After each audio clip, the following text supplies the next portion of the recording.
নমস্কার, একটা নতুন ভিডিও নিয়ে চলে এসেছি আপনাদের সামনে। গত 25 টু 29 মে কিডজি কোন্নগরে চলছিল সামার ক্যাম্প, এবং আমি যেহেতু নাচ শেখাই সেই কারণেই ওখানকার প্রিন্সিপাল ম্যাম আমায় ডেকে পাঠিয়েছিলেন সামার ক্যাম্পে একটা ডান্স অ্যাক্টিভিটি করানোর জন্য। নাচ নিয়ে যে কোনো কাজই আমার বরাবরই ভীষণ প্রিয়, আর সেটা যদি হয় এরকম ছোট্ট ছোট্ট বাচ্চাদের ডান্স শেখানো নিয়ে, তাহলে তো সেটা আমার কাছে আরও অনেক বেশি স্পেশাল। আর সেখানে কিন্তু art and craft, music, pool party এরকম আরও অনেক অ্যাক্টিভিটিস চলছিল 5 দিন ধরে। এখানে মোট দুটো গ্রুপকে আমায় ডান্স করাতে হয়েছিল। একটা গ্রুপ ছিল ওই 1.5 থেকে 2 বছর বয়সের ছোট ছোট বাচ্চারা, আর এই যে এখন যেসব বাচ্চাদেরকে দেখছেন এরা মোটামুটি 2 থেকে 3-4 বছর বয়সের হবে।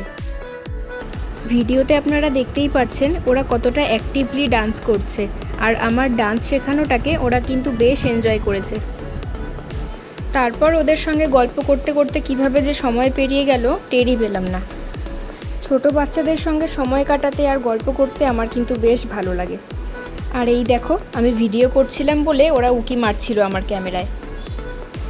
তো যাই হোক, এভাবেই সেদিনের মতন আমার ডান্স অ্যাক্টিভিটি কমপ্লিট হয়ে গেল, আর ওদের ছুটিরও সময় হয়ে গেছে। এই দেখো, ওদের গার্জিয়ানও চলে এসেছে ওদেরকে নেওয়ার জন্য। তো আজকের মতন ভিডিওটা এইটুকুই।